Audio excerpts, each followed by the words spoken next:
Simpsons has been on for 34 years. Knowing how many seasons I haven't seen, because at this point in my life, there are more seasons of The Simpsons that I haven't seen than I have seen. You're right. Absolutely right. That's funny. That's funny. Yeah, you're right about that. And that shit is intimidating.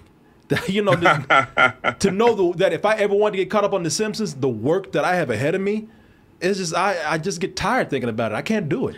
You know, there's no catching up to The Simpsons. I mean, if you have absolutely nothing to do, you still won't catch up to The Simpsons. I'm sorry. I would have to dedicate too much of a chunk of my life.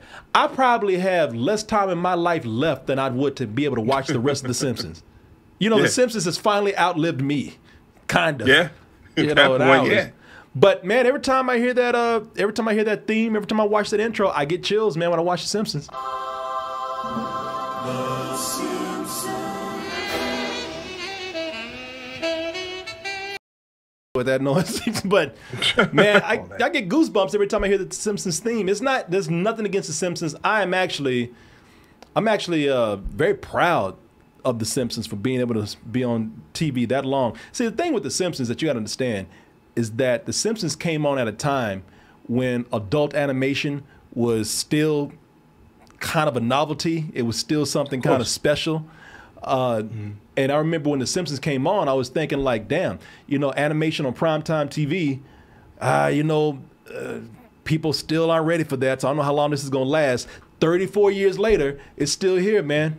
So I'm proud that an animated show that kind of broke ground and paved the way for a lot of other adult animation and setting, getting people in the mindset for adult animation. I can't tell you how proud I am of The Simpsons for doing that, man. How happy I am and grateful. Huge respect to the producers and the writers over at The Simpsons, man, for after 34 years, still being able to find ideas that are fresh and still making things kind of cool. That Death Note episode that they did. If anybody knows Death Note is an anime, and so this latest Treehouse of Horror, which are always great, I think. Well, I mean, look, they're corny. Some of them don't end very well, but it's still kind of I still see it as, and even though I don't watch every one of them, I still see it sort of as a holiday or a Halloween tradition to watch some of them sometimes. And this one right here, I thought was amazing. So they did a whole episode, and y'all already heard about this. They did a whole episode that was done in anime style, and yet it played out like a Simpsons episode. I thought it was pretty brilliant, man. You may not kill the same way twice. So that's gonna lead up to some great gags and some good sight humor, visual humor and whatnot, man, with this. Man, I was incredibly impressed with what they did with this. What was cool about it was going through, because I'm not gonna show y'all everything. You need to go and watch this on your own, man, if you haven't seen it. It's very short. It's on Disney. No, it's on Hulu right now, if you want to go watch it. But I just loved all of the little Easter eggs in there and all the ways that they were able to bring in a lot of the characters to classic Simpsons characters and draw them in anime style. Like Snake, that criminal, and that goes around, just causing mayhem in Springfield. Oh, my heart attack, and death.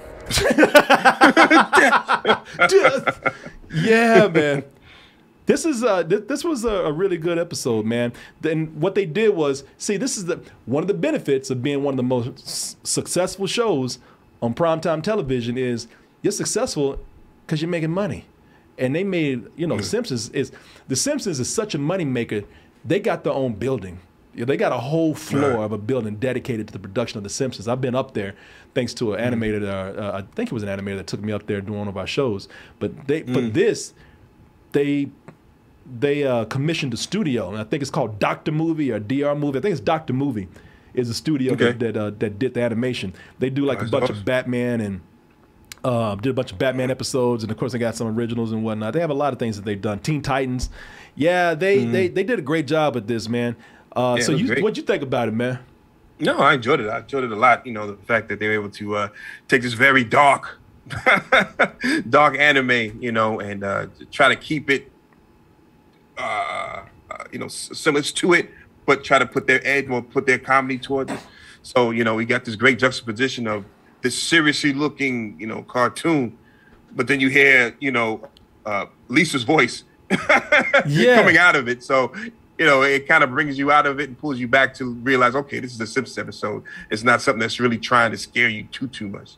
Homer's the funny thing about it, like characters like Homer's too dumb to look like an anime character. You know what I mean? Homer got to look like Homer, man, because when you hear that voice on an anime character, you're like, that person just doesn't look dumb enough.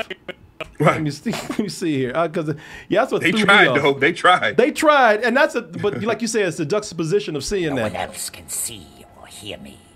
I was karaoke with my employer, as is the salaryman's obligation.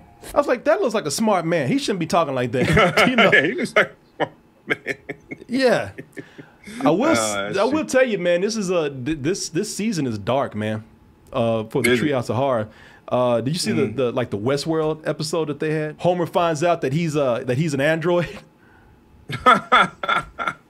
Yeah, okay, yeah. I thought the Babadook one was a little scary.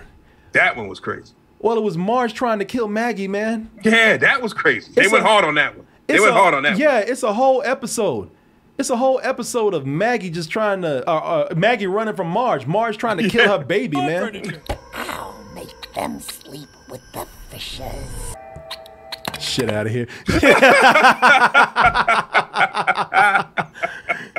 Yeah, it's a whole episode of Marge just trying to murder Maggie with a butcher knife too. Yes, sir. Yeah, that was it's very dark, and this is why I never really talk bad about The Simpsons, man. I'm sure that there are some episodes that are horrible, that are terrible, but I'm impressed that after 34 years, man, they're still able to come up with clever ideas like this, and those ideas I'm sure can only be afforded because The Simpsons is as profitable and money making as it is. They got crazy money now because that the merch still sells, man. People still wearing Bart Simpson shirts and Homer shirts, and they still selling toys, and I mean it's a cash cow. Yeah, I think between the legacy of the show itself and just the fact that now they've grown into the age of the internet, whatever stories they got are right there for them. Good work, man. Good work on this year's Treehouse of Horror. I would say the biggest complaint with these is that I think ideal wise. The Death Note episode was the best one as far as inspiration goes. But as far as, because that's my problem with a lot of these Treehouse of Horrors, man. They don't end very well. But the Simpsons world, the takeoff on Westworld, that one ended very clever, man. Simpsons still got it, man. Hey, look, I might not want to spend all my time with y'all, but y'all still got it. Yeah. Kind of like y'all, brother, in my real family, man. Looking at you like, okay, Corey. Yeah. You never call. You never write. So.